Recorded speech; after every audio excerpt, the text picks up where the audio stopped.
So while I did intend to make some videos tonight, or at least one, I didn't intend to be uploading out here. But I've ran into something that's noteworthy to talk about. So on a good note, this K24 is looking pretty damn good. Yeah, I'm liking what I'm seeing here. So that's cool. So this is, I think we're at the point now where I just need to clean it up real good and get it ready for paint and then hone. Yeah, so this, I'm going to, even though I know the K20, the crank's still sitting here, but we're going to call this done for the night because cleaning is going to be a separate thing. Now this one looking much prettier, but being the big problem. All right, so I took off the mains the other day just to kind of get like a preliminary look because the crank wasn't spinning. And it doesn't necessarily mean that the fucking engine's bad. It's just that I already knew ahead of time that the pistons had some rust around the edges, so I knew that they were going to be a bitch to get out. Unfortunately, it's not the first time I've ever run into some shit like that. But it was the first time that I ran into some shit like this kind of destruction. It's very unique because look what it did here. Look what it did to these bearings. Quite thoroughly destroyed. They were all firmly in their notches though. This one looks a little worse than when I found it because I was picking at the flakes. Truly stunned here. You know, so here's my theories, right? I think that the engine was running oil starved because I think the oil light was on for a while, and I think that they did change the oil pump. But I think by the time they changed the oil pump, it had already been run on too long while being starved, so the damage was already done. Almost all of them were mushroomed out.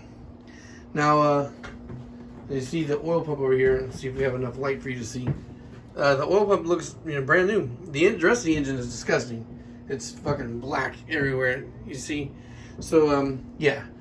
So I'm thinking it had the oil light and they swapped it out. And whether they continue to run it like that or not successfully, I'm not 100% sure. Despite the damage, I'm going to go on a limb and say that none of these bearings spun.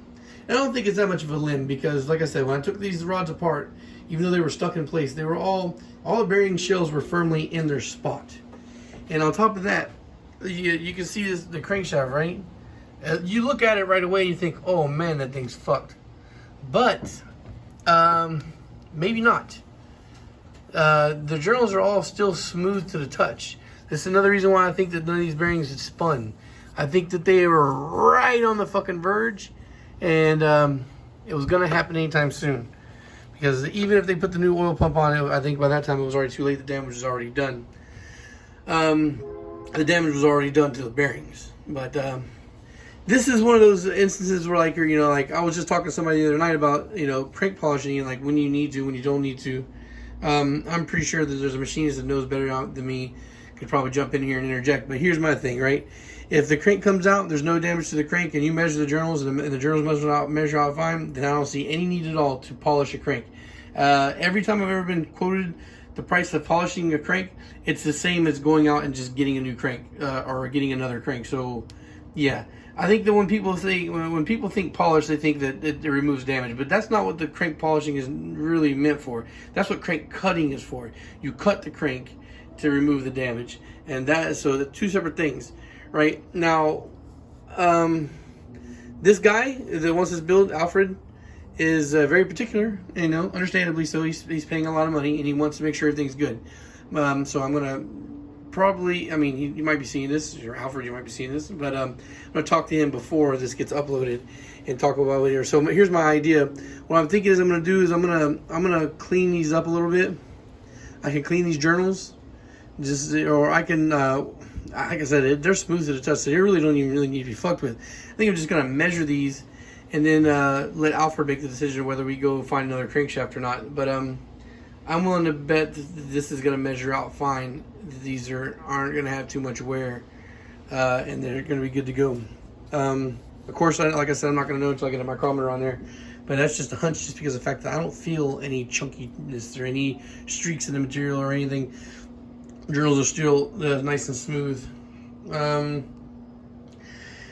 Also, I guess another thing to touch on was like this. Like I said, these things were seized up in there real good. Like, this is one of those times where you gotta know how much you can be with them.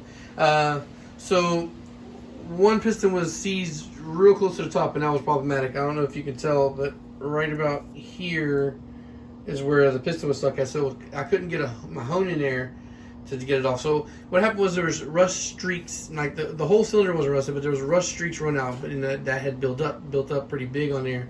And so these two pistons came out, were moving. I couldn't get them to come out, but they would go back down. So I hammered them down with a rubber hammer. I did a rubber beater / that, using this to beat in that. So it's a combo. Use that to beat those pistons all the way down as far as they'd go. Now, of course, you're doing it being smart. You don't beat it until it thunks into the bottom of the block. You just tap it down, and once it starts moving good, you just kind of like push it along. That way it just stops. Right? So once I was able to get those two down, I put the hone in there, ran the hone, and got all the heavy, chunky shit off the walls, and I was able to get it back out. Now these two didn't want to come out very easily, so what I did is I did some preliminary wax, and I hit it fairly hard, and when they didn't move, I lubed them up with WD-40. I soaked the cylinders up with WD-40. Let it sit for a little while, then I rotated the engine over to the other side, and I shot WD-40 again from the other side. Let it sit for a while, roll it over, go over here, play with the K24, come back over here, and proceed to beat on the pistons. Now, again, right away, they didn't want to move. They were stuck. I hit a little harder and hit it a little longer, and eventually it started to slide down. And then once I set it down, I got all the way down, I ran the hone through it, and got him to come back out. Now, I still had to beat him out on the way down, because the pistons themselves were gunked up pretty heavy. You see that the rings to come out of these pistons are going to be beaten too. The thing is with this engine that kind of got me curious is that the pistons look really good on top. They're really clean. It's either like somebody built this engine recently and just maybe did a poor job, or somebody was trying to make it look better than what it was.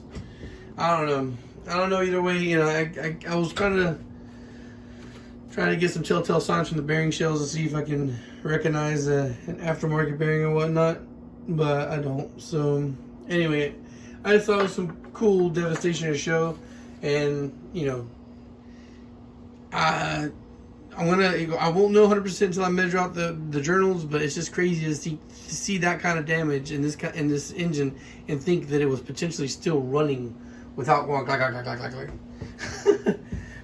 This is, you know, like I said, part of the reason why I'm really curious or I can't wait to take the A3 out of my RSX, because I've beat the dog shit out of that shit for a year, and I've also run it really low on oil, not completely out, but run it really low on oil a couple of times. So I'm really fascinated to see what it looks like inside, because it's not knocking. I mean, the engine's still healthy and running strong. So I was just going to be curious to see firsthand what the damage looks like, because this is one of those things where you can get away with a lot of shit on engines that, you know, I guess that, I mean, I don't know. It's like I said, it just seems to me like it's just a couple of weird things about this block. But anyway, it's all stripped down. It's really nasty on the inside, so I'm gonna just like I said about the K24, this thing is down to be cleaned. I don't clean so much the insides as I don't spend as much time scrubbing them as I used to back in the day. But I am going to give it a good scrub down to make sure there's not any heavy debris. The staining, I'm talking about on the inside down here on the bottom. The staining I'm not worried about too much. But I want to make sure there's nothing chunky, like nothing stuck on the walls and shit. Nothing that could potentially cause any hotspot for a buildup. So at this point tonight, I think I'm done playing with engines, and let me see if I can rearrange this shit a little bit, because I kind of rushed in here to drop off the new K24s. And then I'm going to maybe come out here and fiddle with some heads a little bit. So yeah, this, I don't know what exactly I'm going to clean. Generally speaking, I like to work on the weekends, but I guess I could check on parts and see when they're coming and see if I can't find some time to clean. I have a lot of shit. This has been a super busy weekend, and I still didn't get everything that I wanted done. A lot of the shit got done, but I didn't get the hatch to the shop yet. I'm disappointed in myself with that. I'm gonna try and see what I can do there during the week, maybe. All right, guys. So this is not gonna be the only upload I do tonight. I'm gonna make one more before I go watch the main card for UFC 248. All right, guys. Thanks for watching. Oh, almost did it. So I used to doing this shit. All social media links are in the description down below. Patreon is one of those links. Every patron, if you donate at least the dollar amount, you get a 10% discount on labor and or parts. If you're buying from me, recently one of the new patrons already went into effect with this. He donated $1 a month. He got a $70 discount off of a head he's buying from me. So the discounts are real, guys. They work. They work immediately. Yes, I'm gonna be keeping track on the books of everybody I do business with. So if you're one of those guys that come in, donate your dollar and dip and take it off, you'll be tracked. Also, guys, just again, I know I'm pushing the Patreon pretty hard, but if you donate the dollar a month, it's $10% discount. If you do the $20 a month, it's 15% discount. Also, I'm going to be doing a high dollar giveaway once we get to 100 patrons, and I'm going to be doing raffles in the future for engine blocks or whatnot. Also, high dollar items. Guys, this is something. It's like everybody pays for subscriptions nowadays for these streaming services and whatnot, and a lot of people pay, $12 to $15 a month for shit they don't even regularly watch. If you do donate to this is one of those things where $1 a month is a $12 a year subscription, right, guys? So this is one of those things where, like I said, this guy the other day, he got the head for me. He got a $70 discount, bro. That's way more. That's years worth of donations. So I think it's worth it. It's worthwhile.